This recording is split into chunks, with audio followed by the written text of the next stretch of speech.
يا جدعان عايزين نفتح قلوبنا كده ونسمع الكلام ده بقلوبنا بجد والله. لو الدنيا اخدتك او الشهوات غرتك او الذنوب كترت عليك، اعرف وتيقن وعايزك تبقى حاططها في دماغك ان ربنا ما بيقفلش بابه ابدا، والله ما بيقفل بابه ابدا. بعد الله عز وجل يقول في القرآن الكريم: قل يا عبادي الذين اسرفوا على انفسهم لا تقنطوا من رحمة الله إن الله يغفر الذنوب جميعا إنه هو الغفور الرحيم. يعني مهما غلطت، مهما بعدت، مهما عملت ايه، لسه برضه الباب مفتوح، لسه برضه ليك فرصة مهما. طب انت عارف انت هتموت امتى؟ بجد والله انت عارف انت هتموت امتى؟ لا طبعا. طب اقول لك حاجه، ولا انا كمان، بس والله ساعات بحس ان احنا عايشين كاننا ضامنين بكره، والله من افعالنا ومن اقوالنا ومن كل حاجه. من الاخر كده عشان بس ايه ما اطولش يا صاحبي، بجد والله صلي حتى لو ما صليتش من سنين.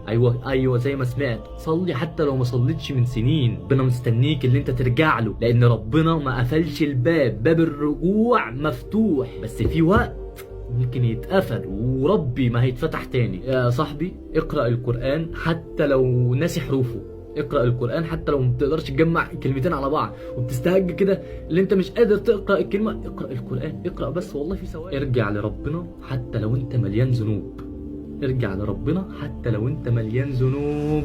افهموا يا جدعان والله كده ان في ساعات نظرة يأس ما بين ناس كده بيترددوا في التوبة إلى الله عز وجل.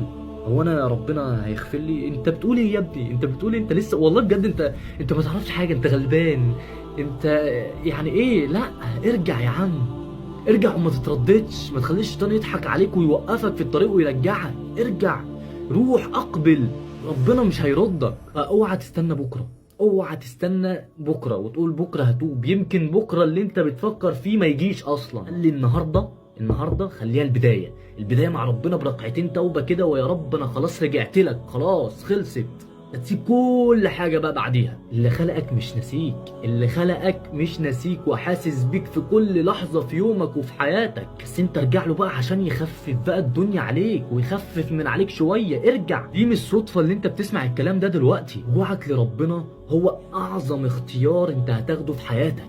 ابدأ من دلوقتي وما تخليش الشيطان يسرق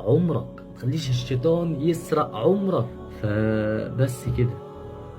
سلام يا صديقي.